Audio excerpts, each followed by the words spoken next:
Thank you so much, Dr. Scott Vrzal, for coming on Wellness Your Way. Mhm. I'm very excited to have you here today. I'm excited to be here. You're doing beautiful things. I'm honored to be a part of it. Well, you Thank you. have such important information to share, and I know many people will be tuning into this anxious in a good way for your information. Before we dive into headaches, which is our topic for today, can you tell us a little bit about yourself?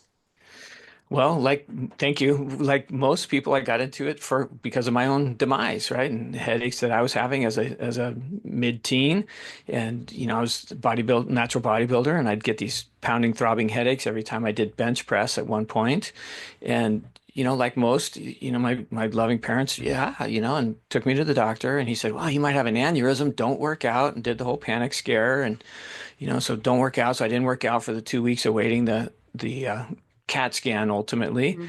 They did the contrast and did the CAT scan and said, well, you don't have an aneurysm, so go see a psychiatrist. You know, it, Wow. I don't know, I was 18 or something at the time. And I thought, well, that's not the answer, right? And of course, the headaches came back with the vengeance. After taking a break, they did chill for a bit, and then they came back with the vengeance. I ended up the chiropractor, in the gym, said, I don't know, let's check it out. And he gave me my first adjustment. And incidentally, prior to that, I had done a self-interest test in junior college to figure out, what my career path would look like. And, my highest because of I quit eating sugar at 14, so I guess backing up a little bit. I realized at 14 I was diagnosed hypoglycemic and I was getting into trouble and eating donuts and all of that. And so I realized that when I eat those donuts, I was a punk. Hmm. I'd quit trying in racquetball, or I couldn't focus, or I'd, light firecrackers in class and get into trouble. And so, I was working out and not eating sugar by this time. So chiropractic was a natural solution, natural answer for a career. So as I got into, became a professional and started helping others, my first order of business is, okay, you have a headache. Where in your head does this hurt? Where's the pain? And so that led me, through this approach called applied kinesiology that, looks at all the referred pain areas and all the muscle organ correlations that gave me the tools to identify what now is the 7 patterns of headaches. So Amazing. that's what the book is about. Well, I can't wait to dive in more. Of course, we'll recommend for Mhm. everyone to go get the book and learn the full extent. Well, not even the Thank full you. extent of your knowledge, but the full extent of what you can cram into a book. Right. But for Thank you. today, as a preview, can you just explain the seven headache patterns concept and tell us what the patterns can say about the root cause of our headaches? Right. So the 7 patterns are warning signs. They are warnings that there are and that's what makes it hard for, traditional practitioners, for example, to figure out because the pain is not in the right side of the head. It's not a 90% of the time, and we can talk about this too, it's not necessarily a tumor, but incidentally, I have seen tumors in say, the left side of the head shrink by using these protocols. So it's pretty profound when we get into some of the stories about it. But ultimately, there's 7 patterns. Each of those indicate different organ systems. A lot of it's based on acupuncture meridians. So that's a lot of how I ended up with the ability to identify what the underlying triggers were. So for example, gallbladder is the most common headache, is gallbladder referred pain to the right side of the head. So Wow. if they have visual issues and it's just in the right eye, I'm still thinking gallbladder. If they have sinus issues and it's just in the right sinus, or ear problems, I'm still looking at gallbladder as a source of the problem. And I mean, I'm sure you've talked about this on other podcasts, but glyphosate is massively prominent in Hmm. America, and so that's what they use to kill and right before harvest of wheat, corn, soy, oats, and so glyphosate impedes bile production as well as obliterating the intestinal lining. So I'm pretty confident that is why we see such a preponderance of right-sided headaches in America, at least. Interesting. Mhm. So when you say the right side of the head for gallbladder, is that like side of your head, like by your ear, or just Pretty anywhere much in from the your right nose to the hemisphere? back of your head, anything in the right side of right Wow. hemisphere. Yeah, Okay, yes. so you're thinking gallbladder for that. What's the Mhm. second most common pattern? Can you give us another example? Sure. The second most common is the left-sided headache. So similar pattern, from the nose anywhere over on the left, left eye, left sinus, left ear. Those are typically going to be a low stomach acid, hypochlorhydria type of a problem in the stomach. So then we'd want to look at nutrients to help make stomach acid, or, are they eating, wheat or something that's compromising the stomach? Do they have H. pylori, which tends to be a little bit more of a stomach lining compromise, which is a Mhm. frontal headache. The typical, oh, I have a headache, they're holding their head, forehead. That is more of a overzealous response to stress or poor handling of stress. So that's the other one. That's this originally that was the last headache that I identified, if you will, was that frontal headache because I was looking at left-sided and frontal both as stomach problems. As I dug into this and really got more refined at how I was figuring it out, I realized that the frontal headache is more chronic cortisol, compromising the stomach lining through norepinephrine, a neurotransmitter that is gastroprotective. It kind of helps with the protective lining under stress, and that uh, becomes deficient under chronic stress. And so think ulcer. That's ultimately kind of the mechanism of the frontal headache, which is another, fairly common one. To answer your question, low stomach acid is the full left-sided headache. Wow. Hmm. Really interesting. I bet people who are maybe newer to the podcast are saying low stomach acid. Does anyone Hmm. have that? And the answer is yes. So many Right. people have low Right. stomach acid. Many Right. times when we think it's quote high acid or too much acid, it's actually low stomach acid. So that's really Right. interesting, that left side. The Yes. other one Mhm. I hear a lot is the base of the neck, like kind of nape of the neck. Is that a pattern? And thank you for asking. That transitions into what you've covered in the last couple of podcasts, right? Is ultimately that ends up being thyroid. There's a mechanism, part of the way the thyroid, and I didn't hear this in the couple of podcasts I listened to on your thyroid journey. One of the, I teach a 12-hour thyroid seminar to doctors, and that's a lot of chatting. And Yeah. the conundrum to me is for the following 2 months after I teach that seminar, I'm still like, oh, I forgot to talk about that. I forgot to talk about that. Just to make the point that thyroid's a massive subject. So Yeah. as I was putting that material together, I found some of the pathways where thyroid actually activates enzymes, digestive enzymes. That's part of how it regulates metabolism and overall metabolism. And so that T4 to T3 conversion in activating enzymes, that helps facilitate digestion. And you talked about the regulation of rate of elimination and so on. That's part of that mechanism.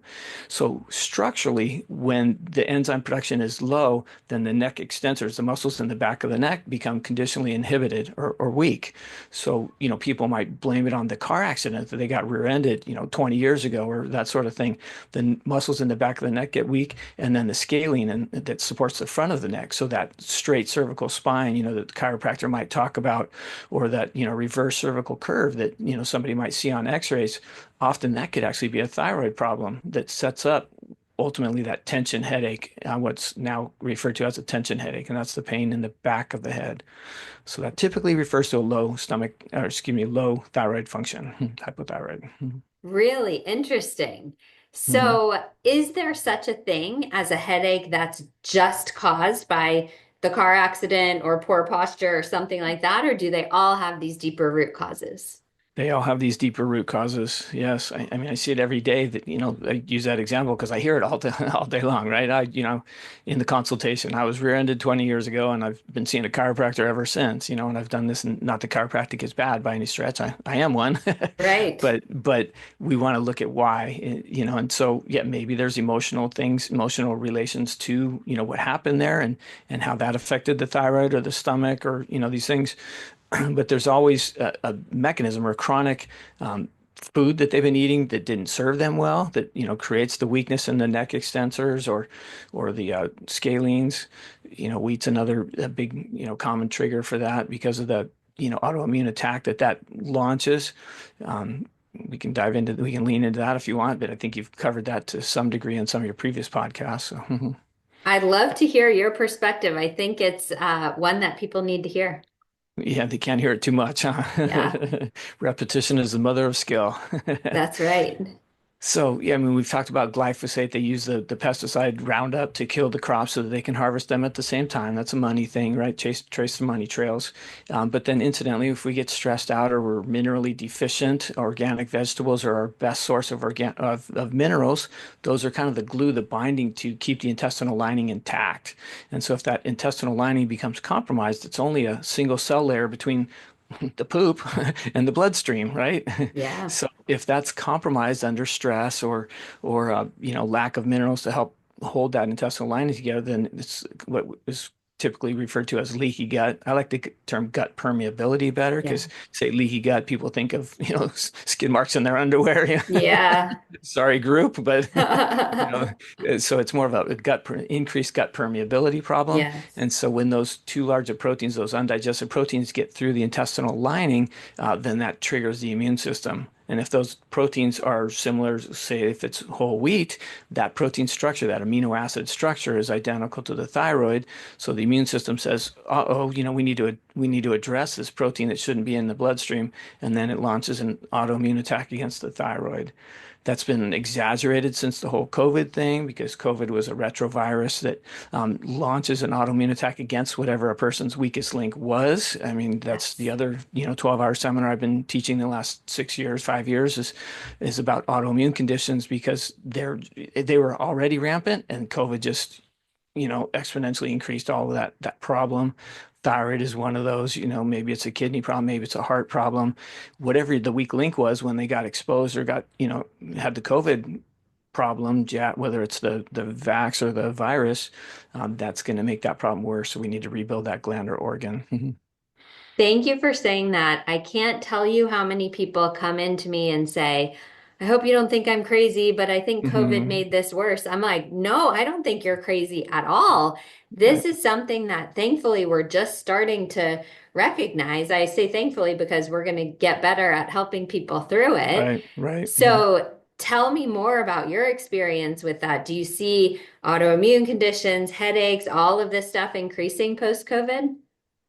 Absolutely. Fortunately or unfortunately for business sense, Yeah, but there's no need for that. There's plenty of right. everybody's suffering. But yeah, it's exponential. It's been increased. The good news is there's a line. I mean, one of the main company I lecture for is Standard Process. They have a product line of protomorphogens or PMGs. And so typically if there's an autoimmune attack against the heart, then we do the cardiotrophin PMG to heal or halt that autoimmune attack against the heart. Or if it's Hashimoto's or a thyroid an attack against the thyroid, this thyrotrophin PMG will halt that attack. So we're talking about the doom and gloom, but we need to hear that to inspire and motivate us to make a change ultimately, because pain is intended to elicit a change. That is our warning light. So if it's an autoimmune attack, then we need to heal that gland or organ so that the immune system can stop attacking it and kind of calm down, if you will. Amazing. And it's I believe a multi-pronged approach, right? With anything Right, autoimmune, it is the supplements to help. That's amazing. And it is the food and the wheat and the glyphosate. And it is the stress and creating that safe environment. And it is healing the underlying root causes. right.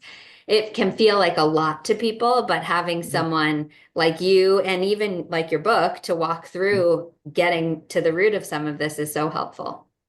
Yes, right. There's no shortage of suffering, unfortunately. Yeah. But again, just to lean into that, I mean, pain is intended to elicit change, right? It is the warning light on the dash that, hey, we need to think of, if you start having, chest tension and pain down the left arm, hopefully anybody around you is going to be, Meg, let's go call 911, Yes. anybody that cares, So, Right. I mean, any pain in our bodies, that same warning sign, maybe it's not the heart, but it's your gallbladder's yelling at you to, right side head pain is, oops, we ate something that just stressed the gallbladder. Keep doing that. You're going to have bigger problems down the road. You keep ignoring the thyroid signs and symptoms, you can have bigger problems down the road. So capitalize on what your body's trying to tell you. That's really interesting. So, thyroid is less applicable to this question, but for gallbladder, in relation to something you just ate, if I had that, if I had right-sided headaches and it was because of my gallbladder malfunction, how many hours after whatever I ate would it tend to show up?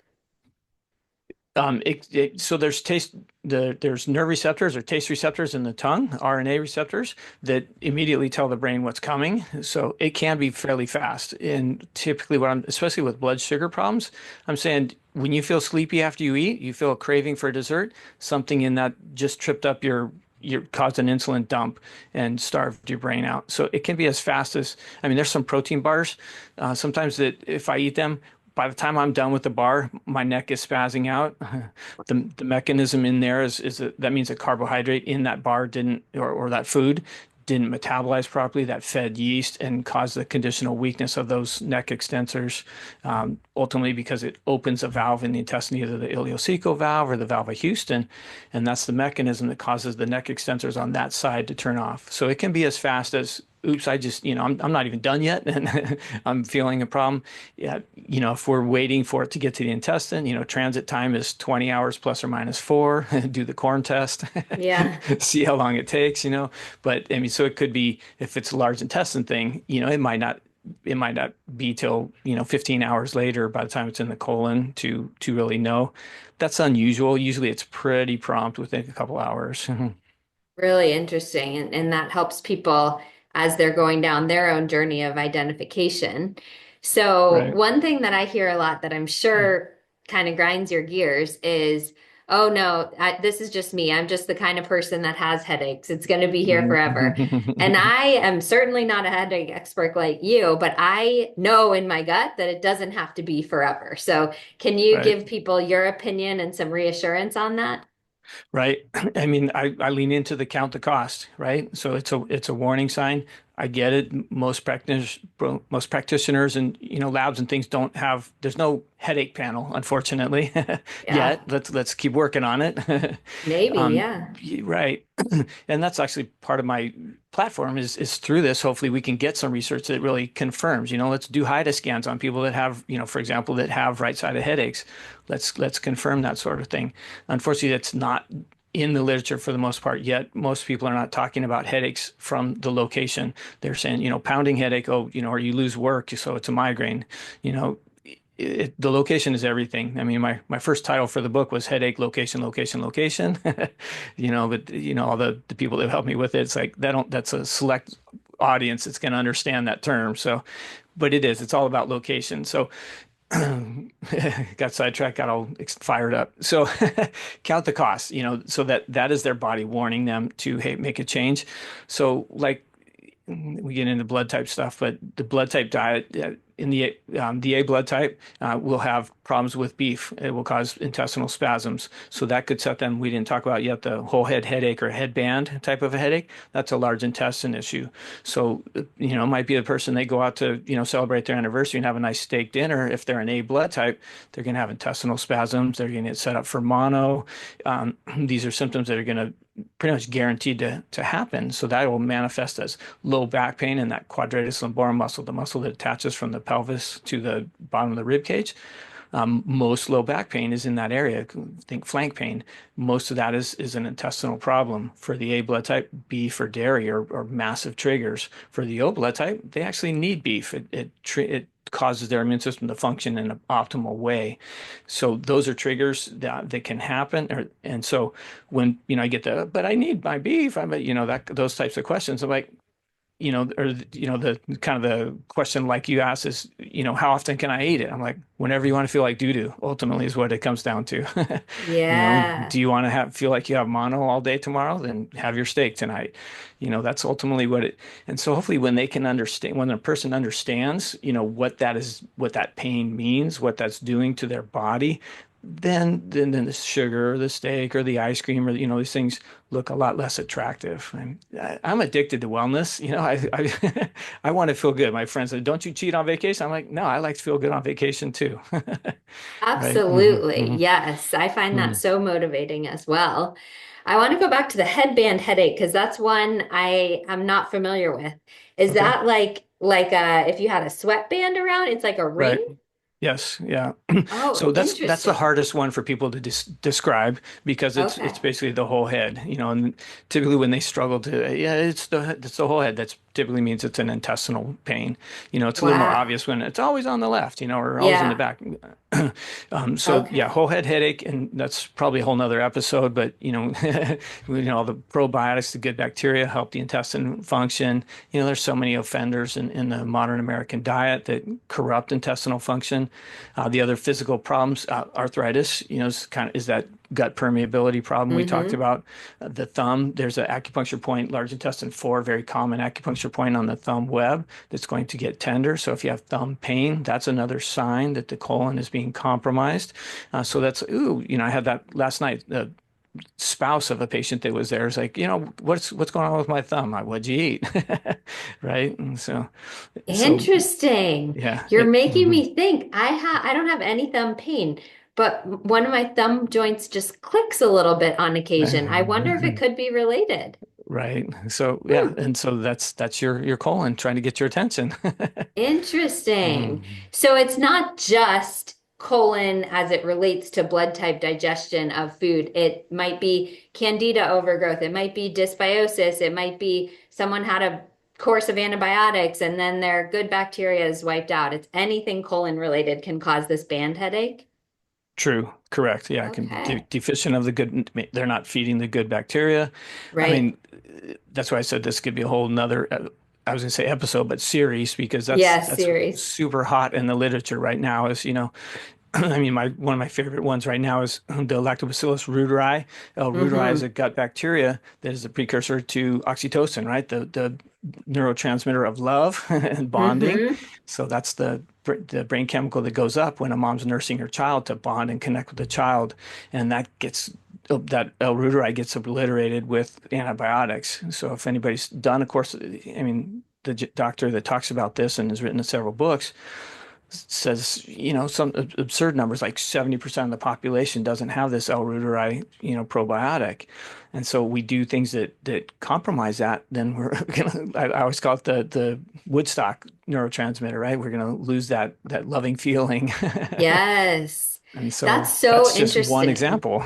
Yeah, It carry is on. just one example, and on that note, I had a client, I don't know, maybe a year ago, and he had a whole host of issues, and he read about L. reuteri, and he was like, if I just make this yogurt with Lactobacillus reuteri, like everything's gonna be fixed. And I was like, yeah, yeah, try it for sure, but I don't think Mhm. one strain is that powerful. And he was right. So many of his symptoms got better with that Yeah. Lactobacillus reuteri, and I think partly it is anytime we feel like we have the authority to make some change and we do it and we're in control of something, that all helps a lot. But in Hmm. this case, this strain is extremely powerful. We're just starting to learn about all of these strains. So I'm Hmm. torn somewhat between, I don't want to put all my eggs in one basket. Like one strain can't be the answer to everything, but Right. also cool that we're learning all the powers of each of these individual strains.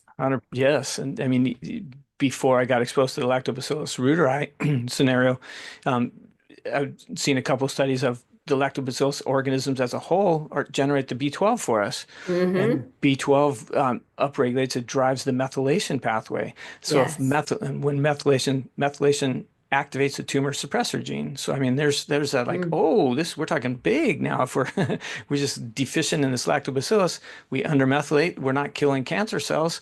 That's a big problem. So Yes.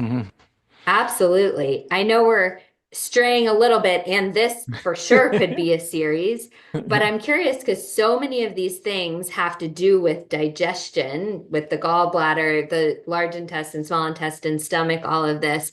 Are there things aside from wheat that you see people doing commonly that are not so great for our digestion? yes, I kind of jokingly said, do the corn test, see eat corn and see how Yep. long it takes to come out. But I used to kind of do a little Toastmaster speech about that, just to again, because it should be 20 hours plus or minus 4. How many people are way more than that, right? When their thyroid's not So many functioning, I right? see. Right. So the mechanism, if they're under low bile flow, then that's going to slow digestion through this mechanism called the ileal brake, where the valves in the intestine spaz closed. So all those affect the rate of digestion. Um, yeah, ultimately, where I was going was corn is very inflammatory, though. I find it does tend to trigger cortisol release, and so I'm pretty much recommending most of my patients get off of corn. I've had I was gonna say dozens, hundreds of girls that have had ovarian cysts that are directly related to corn consumption. Wow. Corn, I mean, especially for the O females, even more sensitive to the corn. Almost Mm, all corn in America is genetically modified, so it's yeah. not really recognized by the digestive tract. That's why you can do the corn test, which I'm Yeah. not recommending because I don't want people eating corn, but it's But very you can do inflammatory. activated charcoal or whatever else, something Yeah, to try to similar. bond, to bind up some of those toxins and things, right? But it's also the cortisol release that takes place from corn that corn seems to stimulate. So I'm often saying, let's try to keep the corn to a minimum, or count the cost. Know that you're going to wake up. Yeah, for me, in the early days when I was still kind of dabbling with it, if I splurged on pizza, I could tell the next morning whether that had corn in the crust or not because I'd wake up doing the evolutionary walk, the old man thing, like as you're Oh, trying to stand up straight. That was corn, is because of that yeah. L5, that central low back pain. So Mm. yeah, not a fan of corn typically.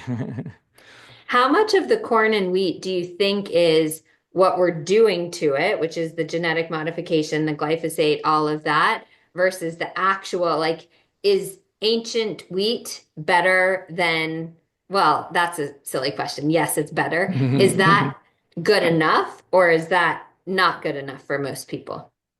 Yeah, great question. If you're, I mean, people listening to this are motivated, obviously, they're doing their homework. So yes, some of these ancient grains are going to be better choices.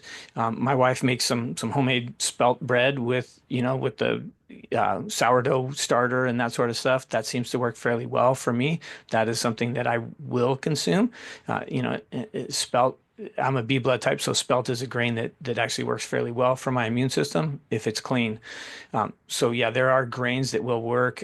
Ezekiel is a brand that tends to be fairly clean, even though it says gluten on the label. It's a live sprouted grain, so that's going to metabolize much better for people. It's actually beneficial for the A blood type. O's often can get away with it, not every day, but they can eat it okay. So yes, there are definitely healthier options.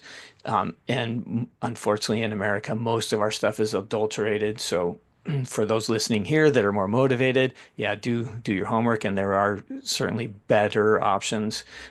Oats are the same thing. Oats work fairly well. Just make sure they're organic, again, because they tend to spray it with that glyphosate that's going to congest the gallbladder. Then that sets up right-sided headaches, constipation, all these other right knee pain, incidentally. The little popliteus muscle that supports the back of the knee, that muscle will get weak and compromised when the gallbladder is not functioning well. So that's also another physical Interesting. structural pain that can go along with gallbladder problems, which maybe is from, wheat, corn, oats, again, things that are potentially typically sprayed with glyphosate. Yeah, fascinating. Mhm. Okay, so we started going into labs and you were mentioning this potential of a headache panel or something like that in Mhm. the future. That's Mhm. fascinating. Let's just assume we're right here in 2025 and we're not in the future. What are some of your favorite lab markers to check when people may have some of these other underlying factors for their headaches? Right. So, I mean, from a lab perspective, the main thing is thyroid. That's going to be the tension headaches. Realistically, I go to the functional med seminars and I learn the pathways, and then I will figure out ways to muscle test it. And we hadn't really talked about muscle testing too much yet, but Cool. for me, muscle testing gives me an immediate answer, and I can tell real time how things are functioning. I have ways to test for reverse T3 and I can muscle test for reverse T3, autoimmune attacks against the thyroid pituitary function, um, T4 conversion, which is a pathway in the liver called glucuronidation. For the not, most of it converts there. So I have ways to test all. In fact, I have ways to test the 8 different liver detox pathways over the liver. So I do most of it through muscle testing. When people come with labs, I like looking at them, and it typically will confirm what I'm seeing. Um, But I like to be able to give them the information right now, and save them the lab money and so on. Yeah, amazing. Okay, similar to labs, let's talk about some supplements. I would say, again, not as the headache expert, but if I'm paying attention to social media or wherever people are Mhm. getting their health Mhm. information these days, which might give us a headache just thinking about it. Sure. Mhm. But some of the common recommendations would be like magnesium, which I tend to Mhm. think, hey, can't hurt for a lot of people. Give it a try Right. if you want to. Or maybe B vitamins. What are some of the supplements that you see commonly? And do you like them or do you caution against them? Right. So quality supplements, like, the foods we were talking about, try to get a supplement that has the active form or, is kind of God made, if you will, vitamins Hmm. that has the active constituent. Folate is the one that most people are familiar with, where folic acid, if they have a methylation problem, most people have this MTHFR gene mutation, which is a retrovirus, and more people are going to have that now because COVID was a retrovirus that most people have been exposed to now. That's going to make that methylation pathway more compromised. So that person needs to be more careful about consuming folic acid supplements, cheap, we just call it cheap supplements, whereas the folate, the activated form of folic acid, folate, is going to metabolize and not stress. It's going to facilitate that pathway instead of stressing that pathway. So choose your vitamins wisely. It kind of goes along with, my line for um, organic is cheaper than chemo, right? So, Yeah, so good, sadly. good quality supplement is going to serve you better than the cheapest thing on the shelf. And I've done it to myself too. I had a year's worth of shoulder pain that was because of a vitamin I was taking that I learned in a seminar. Hey, take this thymus-based supplement, and then you don't bring everybody's baggage home with you. I'm like, okay, give it to me, and a year later, I realized I couldn't throw people out at first base anymore, and it was because of the supplement that I did not need. It was actually creating a weakness in my rotator cuff. So all that to Really say, yes, interesting. choose those vitamins carefully. In the Headache Advantage is the book. The Headache Advantage. There's left-sided headaches, tension headaches is the back of the head, or bitemple. Actually, we haven't talked about that one yet. Bitemple is a hormone headache. The common thread Oh, for all three of those is vitamin B1. The active form of thiamine or B1 helps break down estrogen. So that's the bitemple headache. It helps the stomach make stomach acid. So that's a left-sided headache. And it helps helps activate the thyroid and make its hormones. So if a person has all three of those headaches, the common thread for those is a need for vitamin B1. Symptomatically, that person's going to wow. have more painful periods, again, because they're not breaking estrogen down very well. They're going to be more hypoglycemic because it also helps blood sugar. Certainly low energy because it helps activate, mitochondria and give us energy. So those are some of the symptoms. In the book, I lay out 15, 20 questions, or symptoms that are going to be associated with, estrogen metabolism or with low stomach acid or with thyroid function, so that people can get more confidence that yes, this is in fact the trigger for me. And just to help, for people, the reason I can, write this book and confidently say these are the triggers, literally headache doesn't leave my office. So, I mean, that tells me if I fix the stomach and their left side headache goes away, I don't care what anybody else says, this was the deal, and Yes. so those patterns are call it scientifically proven, Yes. over tens of thousands of visits. Mhm. Wow. That's amazing. I love that you touched on the bitemple headache and the hormone imbalance and the B1. That's all such a great connection. Mhm. What we haven't covered, I think, quite enough yet is the role of stress and nervous system dysregulation and all of this. Is that one specific headache pattern, or does that exacerbate all the headache patterns? How does this come into play? Yeah, great question. Yes to both. Ah, So, okay. so yes, stress is going to exaggerate that gut permeability, or quote leaky gut condition. So that's going to make anything potentially worse. That's part of why sugar is such a profound trigger. I mean, the first few Hmm. chapters are talking about, sugar. They're talking about artificial sweeteners. Those are things that tend to exaggerate pretty much any type of a headache. I was under a pastor years ago that he'd have gnarly pounding headaches every Monday, and that was his day off. And he's like, man, well, what's going on? But on his Mondays, he'd eat candy. He was eating sugar, and so he kind of went on a health kick and cut the sugar out, and most of his headaches went away. So Awesome. that was a good praise report, right? And the easy fix. Yes. So where was I going with that? So there's underlying trigger stress. For the most part, the traditional chronic cortisol headache is that frontal headache because of the compromise on the stomach lining and the way that that sets it up. Other symptoms that are going to go along with that is that trouble focusing, the ADD concerns, because the noradrenaline neurotransmitter that helps us focus and learn, it's kind of the hardware that stores, activates the memories, if you will, or organizes the memories. That goes low when we're chronically stressed. So that sets up that frontal headache. That chronic stress can also create reverse T3, right? That's what spins that thyroid hormone backwards and deactivates it. So then the thyroid kind of goes nuts trying to compensate because it's getting feedback that there's not enough of that T3 for energy. That could set up that tension headache, potentially. But the main chronic stress headache is the frontal headache. So yes, magnesium can be helpful there to help calm. Magnesium helps convert serotonin to melatonin. Melatonin helps us sleep, recover, cleanse, heal the brain while we're sleeping. And so magnesium is one of the potential solutions there. It also helps drive sorry, getting kind of technical, but it helps drive that sulfation pathway in the liver where we break down that stress hormone.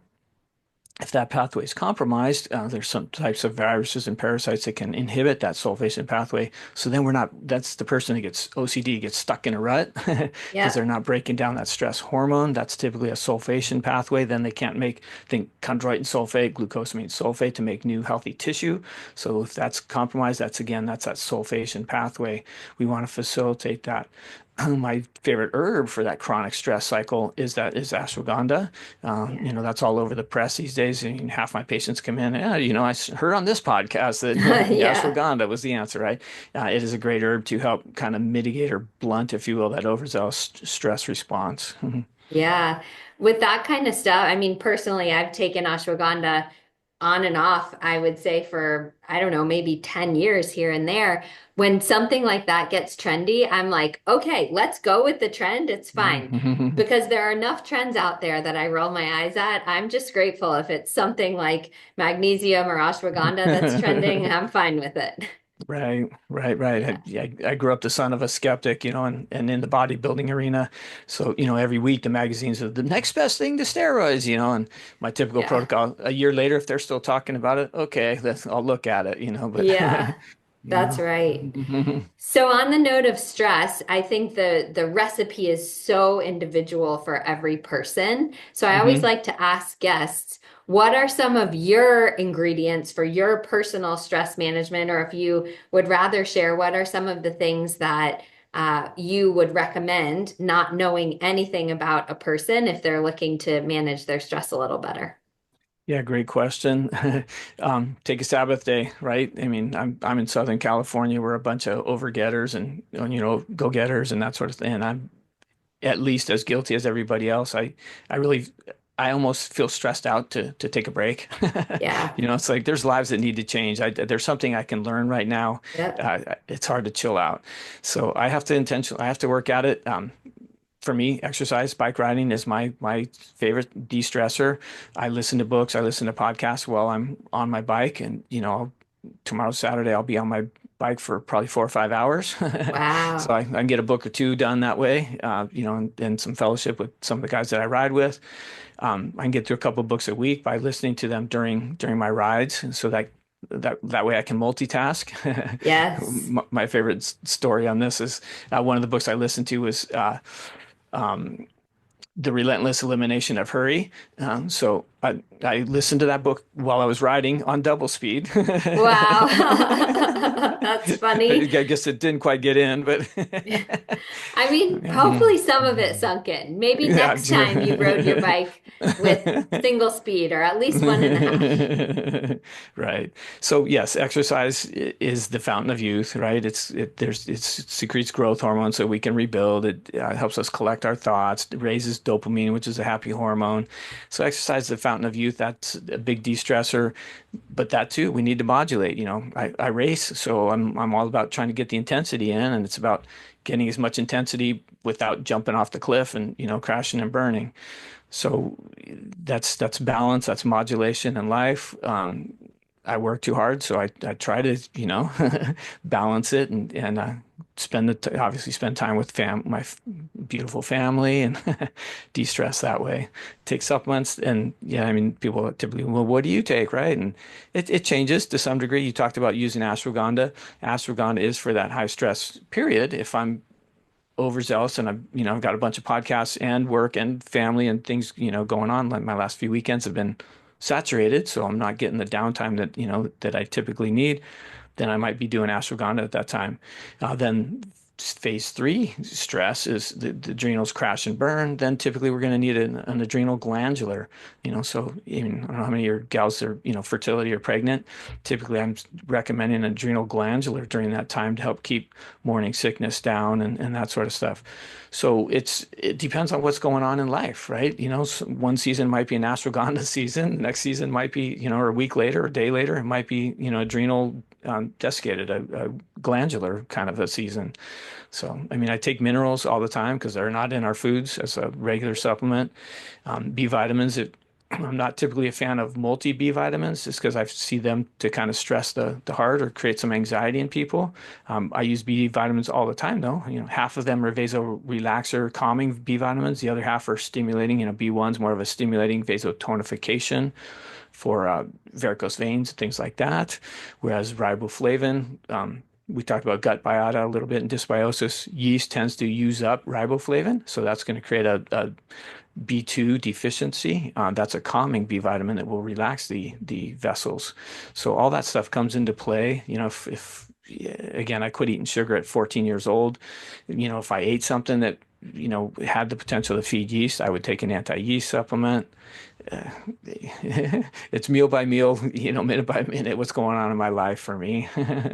And that's such a good message. I understand people's desire to have, this is my plan. Finally, I found what Mhm, works, and now I'm going to mhm, do it for the rest of my life. And I always mhm, have to burst their bubble and say, your body changes every single second. So we don't have to mhm. change our protocol every second, but we Right. can't expect what works today to work for us in 30 years exactly. Our body Mhm, changes so much. And if we can shift it towards more of a pleasant challenge or a treasure hunt or something like that to mhm, try to mhm. find what's working for us in the moment, it's much more sustainable as opposed to, ugh, I'm frustrated with my body. It's changing again. Right, right. And I mean, great way to kind of summarize it all is right. Don't be an ostrich. Don't stick your head in the sand, but listen to your body. All these things, every meal is an indication of what's going on and how you're feeling and functioning.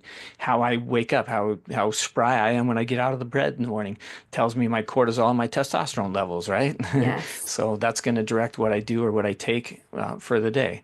I mean, I'm just coming off of a rest week. So I'm in SoCal. It hardly, it's perfect weather all the time. But, we Yeah. had some rain, so I've been kind of a rest week finally this week, by design and by necessity because I'd run myself down pretty good.